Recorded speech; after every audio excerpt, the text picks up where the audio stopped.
Hola, buenos días. Vamos a comenzar esta nueva ponencia que lleva por título Investigación y desarrollo de nuevos productos agroalimentarios y en la que queremos hacer de manera muy rápida y sintética, por si hay preguntas, que estamos ante un tema muy práctico y concreto y puede que surjan dudas. Vamos a hacer ese repaso de manera general, primero con Sara Remón, que es técnica de apoyo de investigación del Instituto Agroalimentario, más conocido como IA2, que un poco nos va a marcar cómo está la investigación agroalimentaria en nuestra comunidad. Hay mucha más de la que creemos, se hacen más cosas, pero probablemente haya faltado un trabajo que es en el que están ahora de darlo a conocer y es lo que estamos haciendo en este congreso. Después, Ingrid Tarroya, que es responsable de desarrollo en alimentación y farmacia de la empresa Air Liquide para Aragón y Cataluña, nos va a contar algunos ejemplos concretos de conservación de alimentos a tenor de sus experiencias.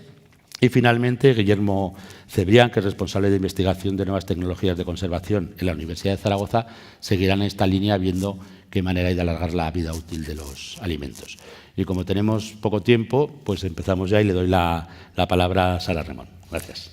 Hola, buenos días. Primero agradecer al Congreso la invitación a participar. Estamos muy contentos de poderos contar un poquito lo que hacemos en el Instituto y algunas líneas de investigación que lo que esperamos es que despierten el interés y que surja la posibilidad de hacer nuevos proyectos conjuntos con el sector.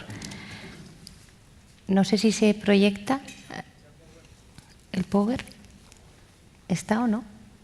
Sí. Ahora sí. No, ahora ya lo tengo yo delante y ahí en pantalla.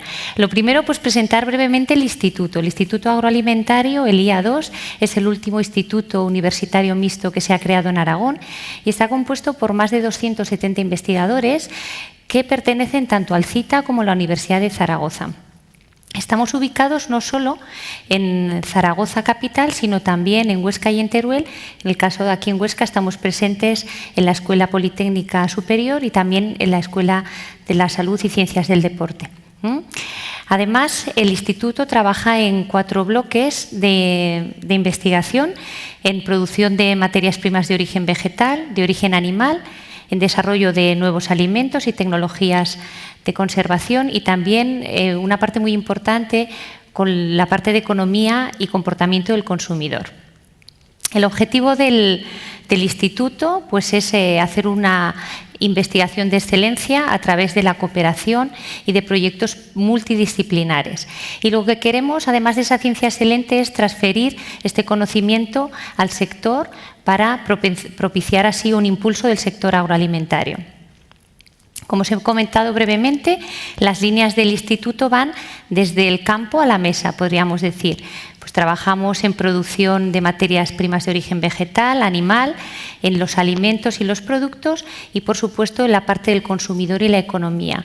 Todo siempre regido por una sostenibilidad, entendida no solo por una sostenibilidad ambiental, sino también económica y social.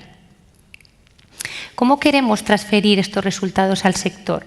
Pues mediante un aumento de la productividad y la eficiencia de los recursos y también gracias a una mejora de la calidad y la seguridad alimentaria, la nutrición y la salud. Como me han dicho que sea breve, no me va a dar tiempo de contaros todas estas líneas, ¿no? Pero queremos dejarlas aquí reflejadas para que sepáis que cualquier tema de investigación o desarrollo, en cualquiera de estos puntos, pues podéis contactar con nosotros y lo trabajaremos pues, conjuntamente de la manera más eficaz posible. Trabajamos desde temas de caracterización y mejora genética hasta temas de determinación de las propiedades funcionales o nutricionales de los alimentos. También tenemos una serie de infraestructuras singulares que ponemos al servicio del sector para poderos ayudar en el desarrollo y la mejora de vuestros productos. Destacable de estas infraestructuras sería la planta piloto de ciencia y tecnología de los alimentos. Es una planta de procesado a pequeña escala que se está utilizando de manera habitual con productores y con cocineros para nuevos desarrollos de productos, y también la sala de sensorial, donde podemos hacer catas en una sala homologada y así validar esos desarrollos o la calidad de los productos en los que estamos trabajando. Un poco ya entrando en el tema que nos pedían, ¿no?, para la charla de hoy, en qué os podemos ayudar desde el Instituto pues en el desarrollo de productos alimentarios, pues creemos que hay varias líneas en las que podemos colaborar y vamos a contar algunos ejemplos. Podemos ayudaros a revalorizar lo autóctono y lo local.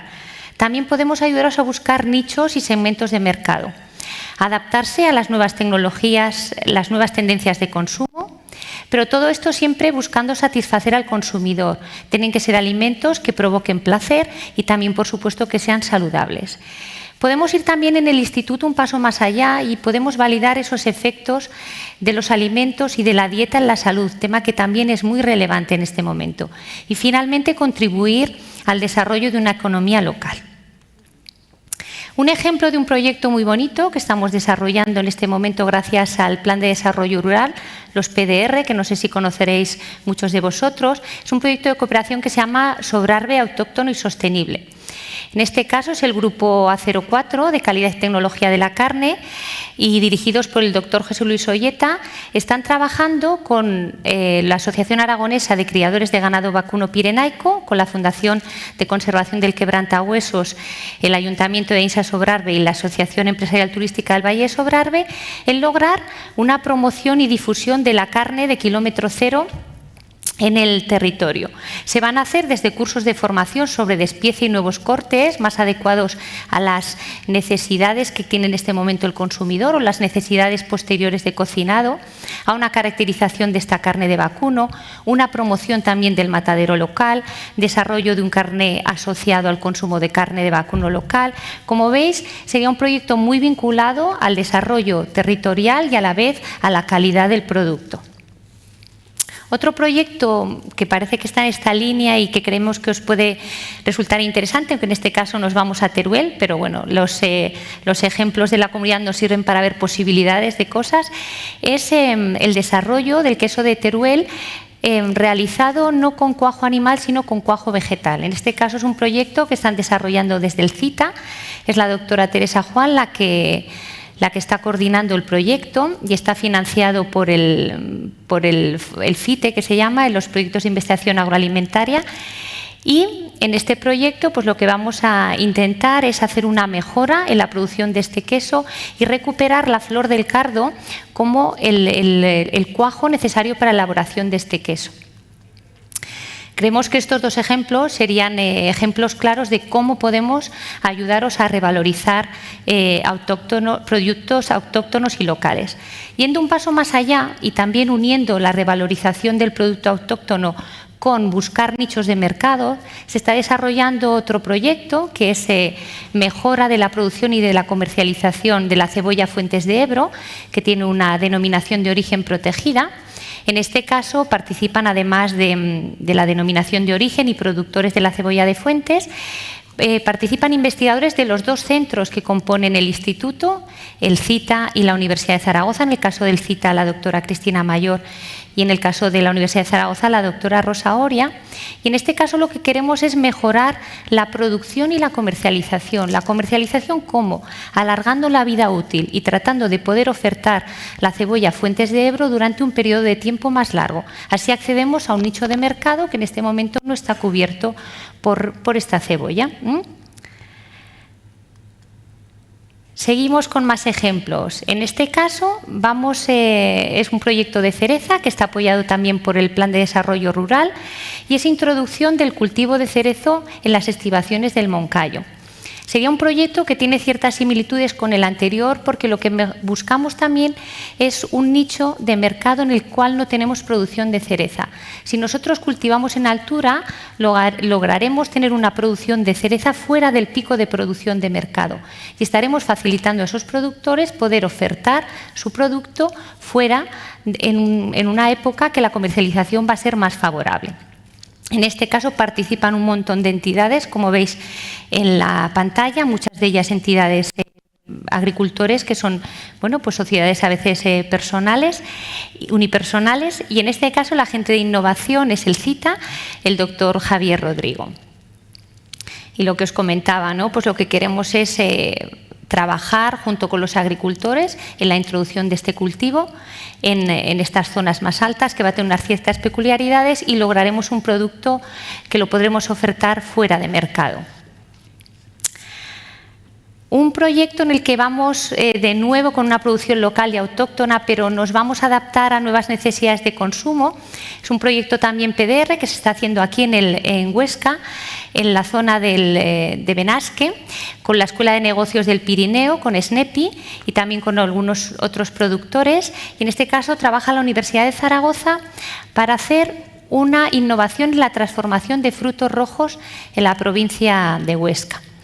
Lila Innova, que es el nombre que tiene el proyecto y tiene una web si queréis entrar, lo que están introduciendo es desde el cultivo de frutos rojos y cultivos también de cereza de invernadero en la provincia de Huesca a una transformación a base de una deshidratación para luego esos deshidratados poderlos regenerar en forma de zumos y cremogenados, unos smoothies que se llaman ahora, que son productos más saludables. Entonces, este sería un ejemplo que vamos prácticamente del campo a la mesa. De esta manera estaríamos entrando ya en adaptar a las nuevas tendencias de consumo, ¿no? Queremos nuevos productos de fácil consumo.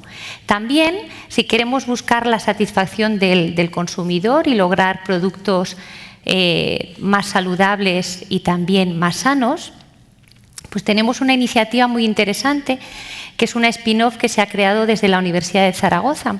Y es que los alumnos, todos los años, en el último año del grado, tienen un practicum en el que desarrollan nuevos alimentos. Entonces se vio que había un potencial porque se habían desarrollado un montón de alimentos muy interesantes que no se estaban llevando a la comercialización. Entonces, esta spin-off lo que quiere es esos alimentos desarrollados en planta piloto, ponerlos pues un poco en conocimiento del sector para poder trasladarlos luego a mercado, a cocinas, a donde queramos, para que lleguen al consumidor. Y se han hecho desarrollos pues muy interesantes, ¿no? Desde un pulpo que está elaborado pues con vegetales a productos de todo tipo. Sería un poco los tres pasos, ¿no? Está en esta diapositiva: explotar el know-how, adaptarlo a la industria e incluso también desde la universidad se pueden hacer desarrollos a demanda. Pasamos a una de las partes más difíciles, que es validar el efecto de los alimentos y la dieta en la salud. Es un tema que es importante porque ya sabéis que en el tema de alimentación tenemos que decir siempre la verdad. No podemos decir alegaciones nutricionales que no estén científicamente probadas. Sabéis que es un caballo de batalla el proporcionar al consumidor una información científicamente probada y con solidez. También estamos ayudando a los productores a facilitar esta investigación en las propiedades de sus alimentos, porque también puede ser el caso que hay algunos de los productos que se están produciendo de manera habitual que podrían tener una alegación nutricional y el productor no lo sabe. Y este es otro proyecto que trabaja en esta línea del doctor Agustín Ariño y la doctora Azucena Gracia.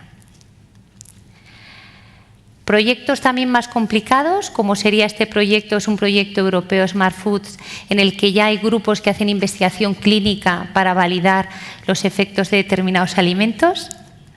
Y finalmente, para contribuir a la economía circular, y creo que también puede ser un tema que puede generar interés, se pueden obtener compuestos de interés a través de residuos agrícolas o forestales, y también hay investigadores en el instituto que están trabajando en esta revalorización de estos compuestos, cerrando un poco lo que es la economía circular y realizando también unos beneficios medioambientales. Este sería un ejemplo de un proyecto europeo en el que está participando activamente el IA2 y vamos a reaprovechar residuos agroindustriales y forestales y además se va a validar qué efectos tienen de propiedades anticancerígenas, antioxidantes y antimicrobianas. Y nada más, que simplemente es un trabajo en colaboración, sumando esfuerzos, y que para cualquier propuesta que tengáis desde el instituto estaremos encantados de atenderos. Gracias, Sara. Ella le hemos dado un poco más de tiempo porque estaba dando una visión general. Ahora nos centraremos un poco más en esos aspectos concretos de conservación que pueden tener interés, sobre todo en el caso de Ingrid Tarruella de Air Liquide, que nos va a hablar de conservación fundamentalmente de vegetales y también de carnes, que son dos productos que están muy vinculados al territorio. Sí, eso es. Bueno, pues en primer lugar, gracias por habernos invitado y iré al grano. Hemos sido invitados para hablar acerca del MAP, como hablamos nosotros en el sector. MAP es el acrónimo de la expresión inglesa Modified Atmosphere Packaging, que viene a ser pues, el modificar la atmósfera que envuelve un producto, desplazar el aire y cambiarlo por una atmósfera más propicia, una atmósfera que aumente la vida útil del producto, manteniendo la calidad inicial de ese mismo producto. Es decir, con MAP o con la adición de gases para modificar ese aire no vamos a mejorar la calidad del producto, sino lo que intentamos al menos es mantenerla y a partir de allí alargar esa calidad el mayor tiempo posible. Claro, este aumento de la vida útil del producto, ¿qué nos va a permitir? Pues cada día de vida útil que ganamos en kilómetros, por tanto podemos llevar el producto algo más lejos. Podemos tener presentaciones más atractivas, podemos disminuir algunos aditivos como colorantes, algunos oxidantes, podemos modificar algo la fórmula y sobre todo reducir algunos aditivos otros efectos colaterales positivos, beneficiosos, que no me extenderé más. Productos aptos para el MAP, no se me ocurre ninguno que no lo sea. En principio, todos los productos lineales en los supermercados pueden ser aptos para envasar en atmósfera modificada. Incluso indico aquí bebidas y alimentos líquidos, quizás es menos conocido, pero muchos de los productos, muchos alimentos líquidos, vamos a ser aceite, vino, zumos, están envasados también con MAP. El espacio de cabeza que está entre el producto y el tapón tienen una atmósfera inerte para aumentar la vida de ese producto. Cuando nos planteamos un proceso de envasado, tenemos que definir o tenemos que tener en cuenta determinados puntos. Estos que vemos aquí, que los vamos a ir hablando uno a uno. Tenemos que saber qué tipo de producto tenemos y cuáles son sus características. pH, carga microbiana inicial, composición, actividad del agua. De hecho, que tengan interés para nosotros a nivel de qué gas vamos a poner o los factores en los que nos vamos a fijar para determinar la mezcla de gases o el gas que vamos a utilizar son básicamente dos de estos, la actividad de agua y composición.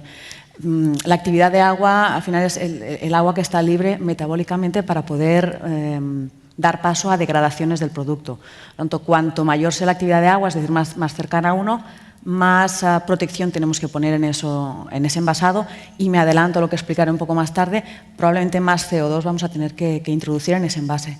Y en cuanto a composición, nos fijamos en el porcentaje de grasas, en la composición lipídica del producto, puesto que las grasas es un elemento dentro de la fórmula del producto altamente degradable y, por tanto, más cuidado debemos poner en la atmósfera que vamos a introducir alrededor del alimento. Además, los factores extrínsecos en el obrador o en la fábrica donde vamos a trabajar hay que tenerlos en cuenta. De cara al gas no vamos a hacer nada con ellos, pero hay que tenerlos en cuenta y dentro de ellos el más importante es la temperatura. Si mantenemos unas temperaturas adecuadas y en general para la mayoría de productos bajas, la duración del producto va a ser mayor y la calidad de ese producto mayor. En cuanto a equipos para envasado, ¿qué tienen que ver con el gas? No vamos a determinar la mezcla de gas en función del equipo de envasado que se use, pero sí hay una relación entre técnica de envasado y consumo de gas. En principio, los equipos que trabajan por vacío compensado, que es, yo tengo una bandeja, tengo un film que me va a sellar, antes de acabar de sellar el film yo hago un vacío y luego un vacío severo, pero no es un vacío total, esa atmósfera que me va a quedar allí, yo la voy le voy a introducir la mezcla de gas que yo quiero. Esa forma de trabajar tiene un consumo de gas, un consumo específico por kilo de producto menor que la otra técnica, el barrido continuo, en el que yo trabajo, pues eso, por un barrido. Yo introduzco tanta cantidad de gas o algo más como el volumen del envase en el que voy a trabajar. Ese tiene un consumo específico por kilo mayor que el anterior, pero claro, hay productos que no admiten el trabajo a vacío compensado, pues porque pienso ahora en quesos blandos, en patatas fritas, productos que esa succión les puede deteriorar, tenemos que ir sí o sí a barrido continuo. Entonces, hay que tener en cuenta también que hay que trabajar con un film barrera en la mayoría de los productos. Hay productos que necesitan que haya un trasvase de gas entre el interior y el exterior del envase para mantener la vida de ese producto, pero en general tenemos que tener en cuenta que si estamos introduciendo un gas, en principio vamos a querer mantener esas condiciones. Por tanto, tendremos que trabajar con films barrera de baja permeabilidad a los gases. Y por último, ya hablar de los gases en sí. En MAP vais a encontrar todos estos gases que podemos poner dentro de la atmósfera en contacto con el producto, en la atmósfera en contacto con el producto, todos estos gases que vemos aquí, pero en el 98% de los casos vamos a encontrarnos solo con nitrógeno, CO2, dióxido de carbono, oxígeno y argón, son los mayoritarios. ¿Y por qué el uso de cada uno de ellos? Bueno, pues nitrógeno es un gas noble, es un gas inerte y lo vamos a usar simplemente por arrastre, para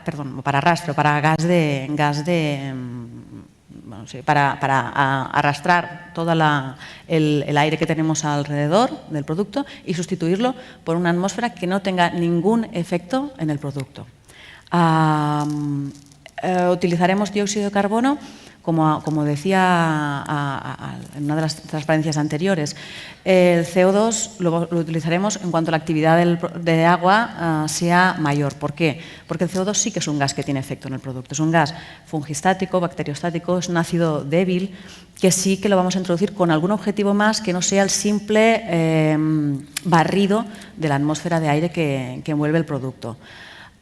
Es relativamente soluble en agua y en grasas, al menos más soluble que el resto de los gases que utilizamos. Por tanto, CO2 se usa con algún determinado objetivo. Otro gas que vamos a usar en la atmósfera modificada es el oxígeno. En principio diríamos, bueno, oxígeno, ¿por qué? Si justamente lo que queremos es quitar el aire y, por tanto, cuando quitamos el aire, en realidad lo que queremos es quitar el oxígeno, porque es el principal agente de degradación de los alimentos. Pero habrá alimentos en los que nos interesa que haya un determinado contenido de oxígeno. Por ejemplo, el sector hortofrutícola, productos que tienen que seguir respirando una vez están en el envase, necesitamos poner una cantidad de oxígeno en ese envasado justamente para que se dé esa respiración, además de lo que decía anteriormente de un film que sea permeable al paso de gases y deje pasar ese oxígeno y salir parte de CO2. Otros productos en los que nos va a interesar poner oxígeno, pues aquellos que sabemos que de entre todo el potencial de degradación que tiene de bacterias, microorganismos, levaduras, mohos, degradaciones enzimáticas, sabemos que el más importante pueden ser bacterias que trabajan bien en condiciones anaeróbicas. Bueno, pues en esos casos nos va a interesar poner algo de oxígeno en el envasado para justamente tener a raya estos microorganismos. Y otro caso que luego veremos más adelante es el caso de las carnes rojas. Queremos vender carne roja, tenemos que tenerla bajo unas concentraciones elevadas de oxígeno para mantener el estado oxigenado de la mioglobina. Otro gas que vamos a ver en envasado MAP es el argón. El argón es un gas noble y es relativamente inerte. Vamos a decir, una propiedad que utilizamos mucho en una propiedad del argón que nos es muy útil es que es más denso que el aire, igual que el CO2, pero más inerte también que CO2. Entonces, en productos líquidos, en depósitos donde vamos a almacenar producto líquido, vamos a aprovechar esta propiedad de alta densidad del argón para crear una capa alrededor del producto, una capa protectora alrededor del producto y mantenerlo aislado de la atmósfera de aire. Además, yo puedo ir haciendo aditivaciones en el producto, abriendo y cerrando los depósitos sin que entre el aire en contacto con ese líquido. ¿Y por qué digo que es relativamente inerte? Porque se ha visto que en determinados vegetales tiene un efecto sobre ralentizar, tiene un efecto que ralentiza algunas degradaciones enzimáticas. Entonces, para vegetales es un gas que se usa y no es totalmente inerte. Entonces, como comentaba, íbamos a hablar de un caso concreto, el caso de la industria cárnica. Si clasificamos la carne en estos tres estadios, cocida, curada y fresca, vamos a hablar productos cocidos, ahí sí que nos vamos a... Son productos que tienen elevada actividad de agua, que tienen el color ya fijado, por tanto no tenemos que hacer nada para el mantenimiento del color. Sí, tenemos que apartarlo del oxígeno para que no haya oxidación de la nitrosaminoglobina, pero el color ya lo tiene fijado. Son productos con elevada actividad de agua, sí o sí vamos a poner una mezcla vamos a introducir CO2 en el envasado y como gas compensatorio vamos a poner nitrógeno. En productos curados, bueno, son unos productos que tienen una cantidad de grasa determinada, es decir, un chorizo, un fuet, una longaniza, se llama igual en todas partes, pero en cada fábrica tiene una formulación diferente. Pero bueno, en general tienen algo de grasa, habrá que tenerla a raya, por tanto habrá que poner una atmósfera libre de oxígeno para que no haya oxidación, para que no haya una degradación oxidativa de los lípidos. Pero, por otro lado, también se inoculan algunos mohos en la piel de los curados y nos interesará, a lo mejor, mantener la vida de estos mohos y poner algo de oxígeno. Entonces, hay que llegar a un equilibrio, hay que escoger qué prefiero, qué me importa más, que no haya oxidación de los lípidos o mantener la vida de esos mohos. Entonces, allí empezamos a pensar en qué tipo de gas y llegar a un equilibrio entre caducidad y cuál es la degradación que queremos que nos suceda menos del producto. Y por último, la carne fresca. Carne fresca pues es un caldo de cultivo interesante para la degradación. Tenemos actividades de agua elevadas, tenemos también grasa y además en la carne fresca tenemos una parte de la carne fresca a la que llamamos carne roja. Por lo tanto, como hemos dicho antes, carne roja, tenemos que poner una cantidad de oxígeno importante alrededor de la atmósfera del producto. Cuando digo importante, digo entre el 60 al 80 y pico %. Claro, ese oxígeno que va a ser la fuente también para la degradación de ese producto. Pero si queremos tener ese rojo, queremos tener la mioglobina en el estado oxigenado, pues también, como antes, habrá que llegar a un equilibrio. ¿Qué quiero? ¿Color o quiero elevada caducidad? Las carnes frescas se podrían tratar en una atmósfera totalmente anaerobia, simplemente haciendo un vacío y trabajando la compensación con CO2, pero claro, tendríamos el color pardo, el color púrpura de mioglobina, que no es aceptado en el mercado. Hay que llegar a un equilibrio, pensar qué es lo que quiero, a quién estoy vendiendo. Si estoy vendiendo lineal, estará claro que tendré que tratar con elevadas condiciones de oxígeno para mantener ese color rojo. Si estoy vendiendo profesional, bueno, como sé que el paso entre el color púrpura de la mioglobina y el rojo, este atrayente que quiere el mercado de la oximioglobina, son reversibles, pues podré vender al profesional a un color digamos, púrpura, y luego con la oxigenación ya conseguir el color que el cliente quiere. Es decir, bueno, hay que llegar muchas veces a un equilibrio entre duración del producto y cuál es la degradación que menos quiero. Gracias. Sí. Ingrid, hemos visto un ejemplo concreto, pero hay más maneras hay más tecnologías de conservación, que precisamente es lo que hace Guillermo Cebrián, que es el responsable de investigación de nuevas tecnologías de conservación en la universidad, y nos va a hablar de algunas de ellas para cerrar este primer bloque. Después daremos paso a las posibles preguntas y ahora tiene la palabra Guillermo Cebrián. Venga, pues muchas gracias. Igual que Sara y Ingrid, me sumo al agradecimiento a la organización por invitarme a estar aquí. Lo que voy a tratar de transmitiros es, bueno, algunas pinceladas, porque hay muchas tecnologías disponibles. Un poco, pues cuando preparaba la charla, lo que pensaba es que, como en astrofísica o como en la vida, pues en todos los casos, para saber hacia dónde vamos, también tenemos que saber de dónde venimos, está íntimamente ligada. Y por eso la presentación, bueno, aunque ahora... Sí, bueno, no pasa nada. Bueno, la había llamado de los métodos tradicionales a las nuevas tecnologías de conservación de los alimentos. Bueno, creo que, como es obvio, los cambios que han acontecido recientemente en la sociedad no solo han afectado a todos los ámbitos de nuestra vida, sino también al concepto de alimento, que ha pasado de ser pues una necesidad nutritiva y de seguridad a ser un concepto que además engloba pues nuevas perspectivas, como puede ser más necesidades nutricionales o nuevos desarrollo de nuevas características organolépticas. Dado que las tecnologías tradicionales de conservación de los alimentos, como pues, el calor o el secado, la acidificación, no son capaces de aunar todo esto, o sea, producirnos un producto que sea seguro y estable y además que cumpla los requisitos de los nuevos consumidores, pues han surgido una serie de nuevas tecnologías o de nuevas alternativas para mejorar estos procesos, entre los cuales pues, destacan pues, en primer lugar la optimización de estos tratamientos, luego lo que se denominan las nuevas tecnologías de conservación de los alimentos, los procesos combinados, que luego veremos, y las nuevas tecnologías de envasado, que dado que mi presentación era un poco larga y tengo que dar las gracias a Ingrid porque ya ha hablado de ella, así puedo dedicarme más a los otros 3 puntos de mi presentación. ¿Vale? En relación a las nuevas tecnologías de conservación de los alimentos, pues señalar que hay detallado aquí unas cuantas, desde las nuevas tecnologías de calentamiento, como los microondas, las altas presiones hidrostáticas, los ultrasonidos, los ultravioleta, luego las detallaremos. Hay una multitud de nuevas tecnologías que se están investigando, que luego veremos que ninguna es capaz de sustituir completamente al calor, pero que pueden tener usos especialmente interesantes pues, para determinados productos y que por ello, aunque no sean generales, no dejan de ser interesantes.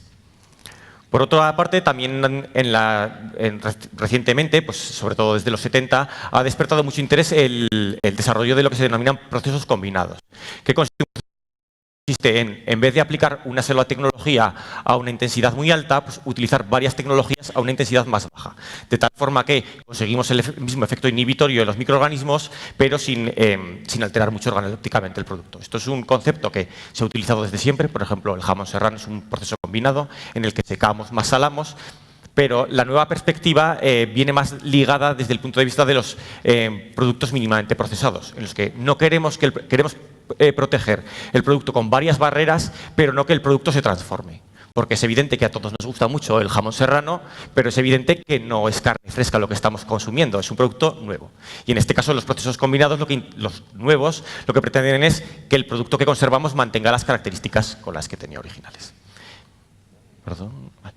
Y finalmente las nuevas tecnologías de envasado, en las que solo daré alguna pincelada más, porque además de las atmósferas modificadas, pues hablaré del envasado inteligente y de las nuevas coberturas, luego las veremos. Bueno, ¿cuáles son los objetivos de la conservación? Pues todos sabemos que son garantizar la salubridad y prolongar la vida útil de los alimentos, a los cuales, pues como ya sabemos también, en los últimos años se ha añadido pues, que debemos de mantener las características nutritivas y sensoriales de los alimentos y, si es posible, generar nuevos productos que pues, nos den nuevos nichos de mercado. ¿Cuáles son los agentes de alteración que son los que reducen la vida útil? Pues de todos los que tenemos, que están ahí detallados en función de su naturaleza, al final los más importantes son los microorganismos y en algunos productos, sobre todo los de origen vegetal, pues los enzimas endógenos. En relación a los agentes biológicos hay que señalar que además de ser agentes de alteración, también son responsables de toxinfecciones alimentarias. Y esto no es un tema pues, baladí, porque pues, bueno, los datos que tenemos a día de hoy es que, por ejemplo, en la Unión Europea 1 de cada 3 ciudadanos padece una toxinfección alimentaria al año. Y eso que somos, pues, digamos que los países más desarrollados. Eso hace que la OMS cuantifique pues, que al año tenemos 1.000 millones de toxinfecciones alimentarias. Así que, aunque podría parecer que la seguridad alimentaria ya es un tema superado, pues lo que nos dicen los datos es que en muchos sitios, desde luego, no está ni empezado, como es el tercer mundo, y ni siquiera en los países más evolucionados pues lo tenemos completamente controlado. Como os he comentado al principio, la idea de la presentación era ir de dónde venimos, qué estrategias tenemos y se han utilizado pues, desde tiempos prehistóricos hasta cuáles utilizamos ahora. Entonces, lo que voy a intentar va a ser centrarme más en las nuevas alternativas, que probablemente pues, son un poco más atractivas para el público en general y para los productores, ya que no las conocen, y son aquellas pues, que dentro de todos estos grupos son las que he indicado pues, en rojo.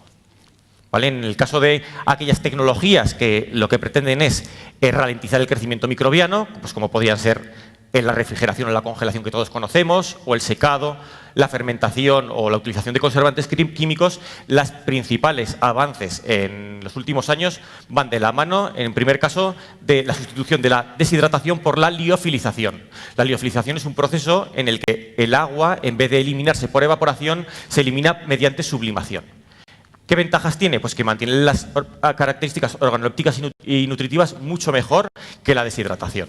¿Y qué problema tiene? Pues el problema principalmente que tiene es de coste económico. De ahí que los productos liofilizados que se venden en el supermercado pues son aquellos que más valor añadido tienen. ¿vale? Además, tiene algunas otras ventajas desde el punto de vista del proceso, como que son muy fácilmente rehidratables, muy ligeros y que además los productos termolábiles no se alteran, que eso se podrían alterar en los procesos de deshidratación. Y un ejemplo, pues por ejemplo, bastante curioso es el de estas fresas que tienen un aspecto bastante bueno deshidratadas, pero que hidratadas pues imitan perfectamente a las naturales. Y eso se consigue pues con un proceso de liofilización pues bastante ajustado. Pero bueno, vale para muchos productos en polvo sobre todo, pues muy interesante, para cafés, para tés. En cuanto a los conservantes químicos, uno de los problemas que a los que se está enfrentando la industria es que los consumidores cada vez rechazan más el uso de este tipo de conservantes, que son compuestos que se utilizaban primero porque son muy fáciles de utilizar, pero que en algunos casos se ha demostrado que son tóxicos o que tienen cierta actividad tóxica. Entonces, a la vista de estos problemas, lo primero que hizo la Unión Europea, que es algo que todos sabemos, es regular su uso. Entonces, solo se pueden utilizar en alimentos los que están ahí indicados y a las concentraciones que marca la legislación europea, siendo pues, los principales grupos que tenemos los ácidos orgánicos, luego tenemos por otro lado los nitratos y sulfitos, que son los que más problemas toxicológicos presentan, y luego un grupo entre los que destacan pues, los antimicrobianos naturales. Estos conservantes químicos están tratando de ser sustituidos por antimicrobianos naturales, de los cuales tenemos dos grupos principalmente. Por un lado tenemos aquellos producidos por bacterias acidolácticas, que se consideran, tienen en el acrónimo en inglés GRAS, que es Generally Recognized as Safe, o sea, reconocidos generalmente como seguros, y los provenientes de los extractos de plantas, ¿vale? Cada vez hay más investigación en el sentido de la utilización de antimicrobianos naturales como adyuvantes para la fabricación, por ejemplo, de zumos. Hay que destacar que, aunque son muy útiles, siempre se utilizan en combinación con otras tecnologías, que siempre hay que valorar cuidadosamente su impacto en el sabor. Por ejemplo, un extracto de romero, pues a lo mejor me marida bien con una carne, pero es muy difícil que lo pueda implementar depende de qué productos vegetales o lácteos, y aquí es donde voy a ser un poco aguafiestas, no todo lo natural es seguro, entonces hay que tener cuidado, hay que estar bien asesorado y hay que atender a las cuestiones regulatorias o legales, puesto que al final lo que pasará, esto ya es una proyección de futuro, es que la legislación europea acabará regulando los parecidos a los conservantes químicos, porque al final, antes de todo, lo que va a es la seguridad de los consumidores. En relación al segundo gran grupo de estrategias de conservación, tenemos aquellas técnicas que son capaces de inactivar los microorganismos. El calor es el principal ejemplo de ellas, se ha utilizado tradicionalmente, se puede utilizar a diferentes intensidades para diferentes objetivos, todos lo conocemos. Y todos conocemos también el problema que tiene la aplicación del calor en determinados alimentos, pues como podría ser el zumo de naranja, que no tiene nada que ver un zumo pasteurizado con un zumo fresco, o pues algo que nos toca más de cerca, pues por ejemplo la trufa, que no tiene nada que ver pues una trufa fresca con una procesada térmicamente. Para intentar solventar los problemas del calor, se trabaja en tres líneas, que son la optimización de tratamientos, los nuevos métodos de calentamiento y la utilización de tecnologías no térmicas. El primero de los puntos puede parecer poco relevante, pero bueno, simplemente decir que simplemente optimizando el tratamiento nuestro producto puede cambiar dramáticamente y podemos diferenciarnos. Así que muchas veces es muy útil empezar por ahí para empezar a dar viabilidad, pues, por ejemplo, a nuestro producto o crear un nuevo nicho para él. Los nuevos métodos de calentamiento incluyen pues, 4 tipos de calentamiento: el infrarrojo, las microondas, la radiofrecuencia y el calentamiento óhmico. Pues, por cuestiones de tiempo creo que no voy a detenerme mucho, simplemente comentar que ninguno de ellos puede sustituir completamente al calor y que en el caso pues, del microondas pues, todos lo conocemos, pero su utilización en las empresas pues, no está tan implementada, y que el resto pues, son tratamientos que están más bien a nivel de estudio de laboratorio que de implementación industrial, salvo el caso del infrarrojo, que se utiliza para el tostado de productos. Bueno, así podemos pasar un poco hacia adelante y ir a cosas probablemente más interesantes, como son las tecnologías no térmicas, ¿vale? Que tenemos, iba a comentar 5, voy a procurar ser breve, voy a dedicarle 1 minuto a cada una. Las altas presiones hidrostáticas, ¿vale? Consiste en la aplicación de altas presiones al alimento. La figura de la izquierda pues, ilustra más o menos del nivel de presión que estamos hablando. Sería como poner pues, 2 elefantes de 2.500 kilos encima de una moneda de 1 centavo. Estas altas presiones ya son industriales. En el gráfico de la derecha se ve cómo se ha incrementado la implementación de estos equipos en la industria, ¿vale? Y se utilizan sobre todo para pasteurización de productos sólidos. Por ejemplo, en los supermercados ya los tenemos siendo utilizados para la pasteurización pues, de productos loncheados, de embutidos y, por ejemplo, en Estados Unidos se utiliza mucho también para el guacamole, que es un producto que se oxida muy rápidamente y que es necesario pues, que el tratamiento térmico también lo pardea y como alternativa. Por otra parte, los pulsos eléctricos de alto voltaje, que no consisten en pasar electricidad a través del alimento, sino en aplicar un campo eléctrico, son muy interesantes en la pasteurización de productos líquidos, pero también son muy interesantes en otros procesos, como es la extracción de componentes de interés. Por ejemplo, los procesos de vinificación y de producción de aceite de oliva, porque incrementan los rendimientos. Y además, como curiosidad, también se utilizan, de hecho, el mayor número de plantas de pulsos eléctricos implementadas se utilizan para tratar las patatas antes de ser fritas, porque les proporciona una flexibilidad como la que se indica en el dibujo, veis que ahora sí nos pone la diapositiva, está retorcida, y eso hace que durante el transporte no se rompan.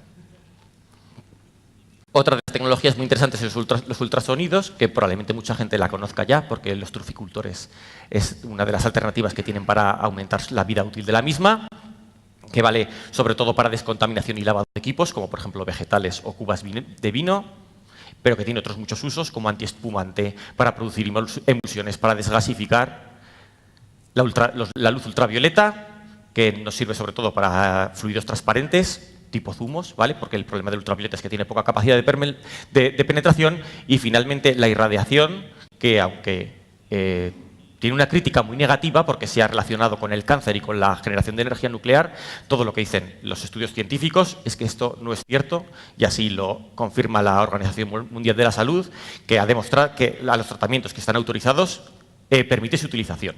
El problema de la utilización de la radiación ionizante es que solo se puede utilizar para aquellos productos para los que está autorizada, que en el caso de la Unión Europea pues depende de cada país, pueden ser especias, por ejemplo, o en el caso de Francia se utiliza mucho para las ancas de rana, y en el de la FDA americana pues tenemos un poco más de margen. Y yendo ya, si me permiten, simplemente al final vamos a ir a las conclusiones y perspectivas. Lo que les quería transmitir es que las nuevas herramientas y la investigación que ha habido en el sector de las tecnologías tradicionales permite ahora optimizar su aplicación. Eso quiere decir que podemos mejorar un producto sin cambiar el proceso de fabricación. A lo que pues, mi grupo, entre otros, muchos que hay, pero yo hablo personalmente en nombre del mío, trabajamos y lo que estaríamos pues, encantados de colaborar. Que no hay ninguna tecnología no térmica que pueda reemplazar el calor por completo. ¿Qué se deriva de ese y de los otros epígrafes que he indicado ahí?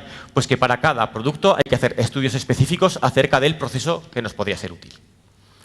Que muchas de las tecnologías presentadas podrían no mejorar la conservación de los alimentos, que es de lo que más trabajamos, pero sí su proceso de fabricación, por lo cual no hay que perder de vista estas tecnologías para el desarrollo de nuevos productos. Y finalmente, que pues como todos saben, esto es un sector en continuo desarrollo y que si no lo hacemos nosotros, a día de hoy lo que es importante es que, si no lo hacemos nosotros, es que digamos que la solicitemos, que nos haga una vigilancia tecnológica para ver cómo podemos mejorar nuestro proceso. Y esto era todo. Muchas gracias. Gracias. No sé si hay alguna pregunta concreta entre el público.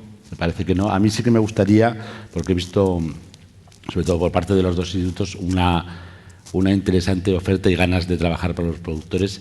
Si esto tiene que ser a título individual, tiene que ser un colectivo, ¿cómo alguien que tiene una duda o un problema puede acceder a esos programas, o tiene que acudir a la empresa privada, si es que sabe a qué tiene que ir? Claro, que probablemente a veces puedan no saber dónde tienen que ir, ¿no? Entonces, ¿qué papel, digamos, de asesoramiento puede hacer el IA2 en ese sentido para un productor? Bueno, pues nosotros estamos abiertos pues a recoger demandas del sector, ¿no? Las demandas pueden venir en foros como puede ser esta feria y este congreso, en el que un productor o un cocinero se nos acerca y luego tenemos una reunión, tratamos de ver cuál es su demanda, con qué grupo le puede dar respuesta, ¿no? En este caso, pues el grupo A20 que representa hoy Guillermo, pues podría ayudarles en determinadas demandas, pero a lo mejor pues puede haber otros productores con otros intereses, otras inquietudes, que les puede dar respuesta a un grupo o varios, ¿no? Entonces, una vez que se ponen en contacto pues investigadores y productores o cocineros, pues hay veces que puede surgir una posibilidad de colaboración inmediata, y hay en otros casos pues que si la investigación que hay a abordar en principio pues no se dispone de financiación propia por parte de la entidad privada, pues lo que se hace es que se trata de buscar con qué programa, ¿no?, podrían los productores o las empresas pues ir acompañados pues para poder tratar de llevar a cabo el desarrollo. Entonces, desde el Instituto tratamos un poco de centralizar toda esta información para facilitarles a los investigadores su trabajo y, sobre todo, para poder transferir el conocimiento, que es uno de los grandes retos que tenemos, ¿no? Hay muchísimo conocimiento, lo comentaba, más de 270 investigadores, 36 grupos de investigación y hay mucho potencial que transferir. Entonces, yo luego he traído folletos, tarjetas, creo que las presentaciones están en nuestros mails, yo creo que es fácil, somos asequibles y estamos a disposición de quien quiera. No, ellos sepan que van a estar por lo menos hasta las 2, los podrán ver por el Congreso por si son tímidos y no quieren preguntar. Pregunta arriba, el señor don José María Pisa. Una pregunta muy práctica, gracias por todo.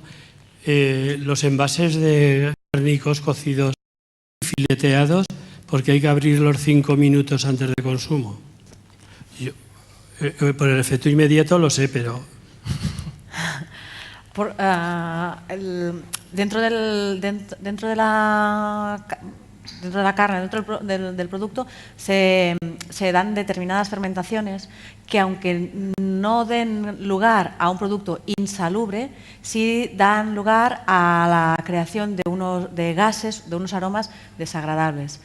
Y es por eso que hay que abrirlo antes para que ese aroma desaparezca y puedas comer la carne, el jamón, el que sea. Por la creación de determinadas, digamos, no degradaciones o determinadas reacciones que, repito, en algunos casos podrían dar lugar a un producto defectuoso, pero no es el caso. El caso es cuando ya lo ponen en el envase, es porque son reacciones que se dan en el producto, no lo degradan, no lo hacen insalubre, pero sí que dan un olor láctico, un ácido que no... ¿Y esos olores se pueden controlar, se pueden quitar o no está eso en proceso de investigación? Me resulta desagradable ese... Resulta desagradable. No sé si está en proceso de investigación. Dependerá de los microorganismos que hay allí. Si tenemos microorganismos ácido-lácticos, dará siempre ese aroma. No sé realmente si hay alguna investigación al caso. Sí, alguna alternativa. Lo que pasa es que es difícil bueno, a día de hoy nadie se ha atrevido a llevarla a la práctica. Por ejemplo, si haces una inactivación por altas presiones, matarías a todos esos microorganismos que son naturales de la carne y que, de hecho, por ejemplo, en un chorizo o en un salchichón estarían fermentándolo de forma natural en superficie. El problema es que eso induce en ciertos cambios de textura. Entonces es un equilibrio que es un poco difícil de jugar con él. También ahora cada vez en los envasados hemos pasado o estamos empezando a pasar, tampoco está implementado, pero a las activas en las que puede haber secuestradores y a lo mejor podría ser una línea de trabajo. Pero es una línea de trabajo, sí, pero no es... Sí. No es para mañana, pero probablemente llegue. Y yo deduzco mal de lo que he oído, que es que a lo mejor llevan demasiada agua, poca carne, otros almidones. Y como habéis insistido en lo de las aguas y las grasas... De la actividad del agua. Creo que hay mucha agua. Lo que hemos dicho, cuanto más cercano a uno, cuanto mayor es la actividad de agua, más riesgo potencial tiene ese producto, porque es el medio de cultivo. No todas, pero no sé si está... Productos curados no tienen esa actividad de agua, son productos más secos y también puede darse ese olor. No sé si está directamente relacionado.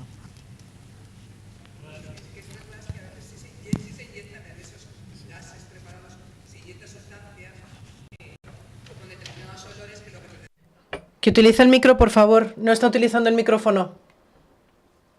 Micro.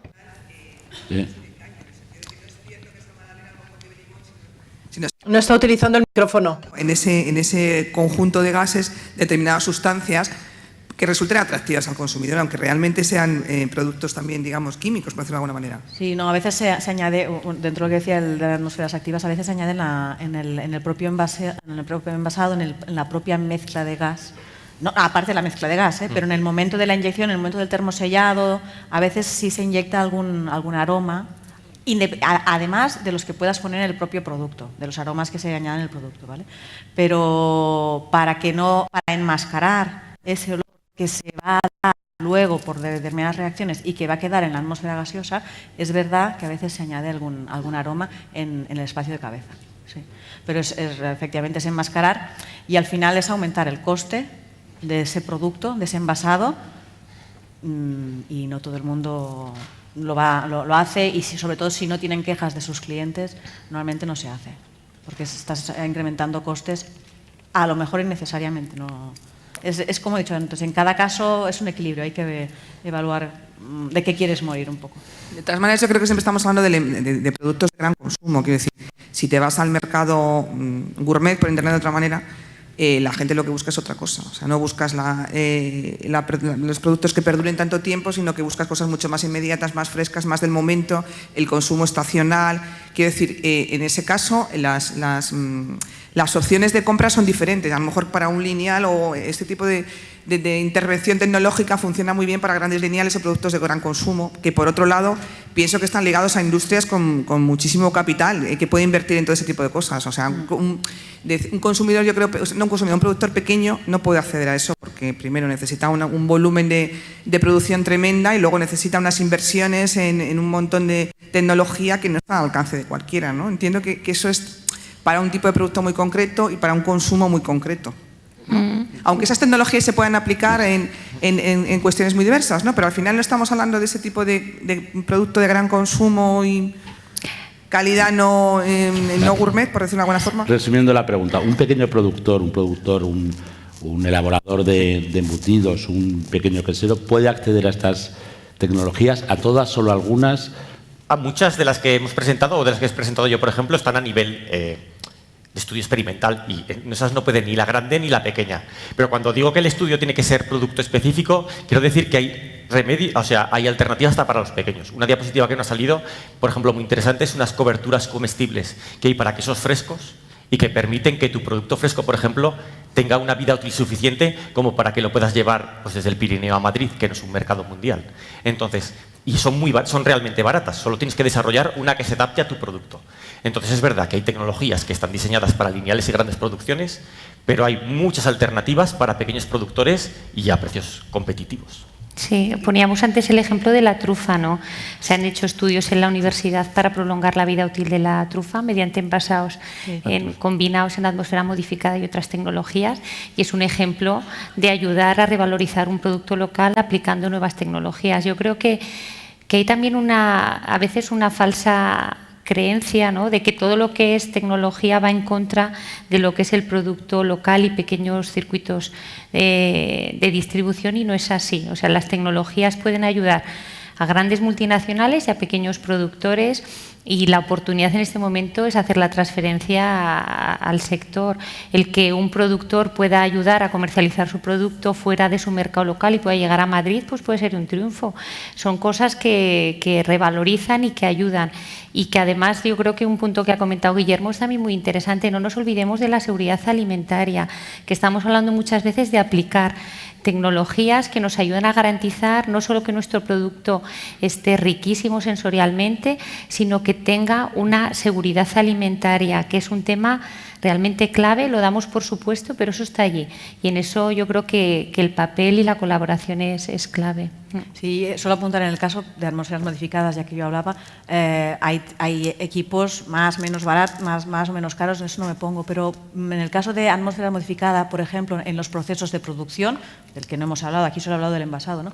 Pero en la producción eso es una tecnología que está fácilmente, que es asequible para pequeños productores. Lo que hablaba del argón, de utilizar un argón para protección de depósitos de líquido, eso es perfectamente asequible. El consumo y a nivel económico lo que te va a costar está en consonancia con si tienes un depósito o 20. Si tienes 20 ya vas a ser un gran productor, tendrás también acceso a otras tecnologías, pero si tienes 3 depósitos también.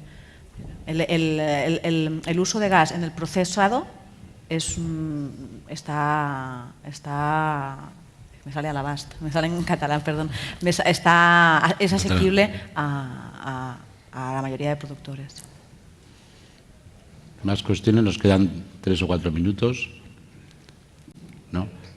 ¿Perdón?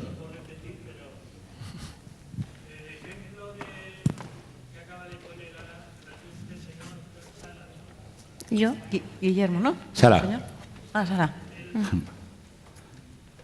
Encuentro que para recurrir como un ejemplo viable y de ayuda a pequeños productores a la trufa, yo personalmente no lo encuentro conveniente. O sea, porque está en función de lo que la naturaleza produce. La naturaleza produce poco, aun habiendo truficultura. Y no sé, no me interesa el ejemplo de que lo puedan consumir en Madrid. No sé si me explico. Es decir, aplicar tantas tecnologías, en realidad se estaba diciendo, se aprovechan los grandes fabricantes para dar comida barata a los pobres de los lineales de los supermercados, pues entonces un producto que ya de por sí es exquisito y muy caro, pues bien me parece que se...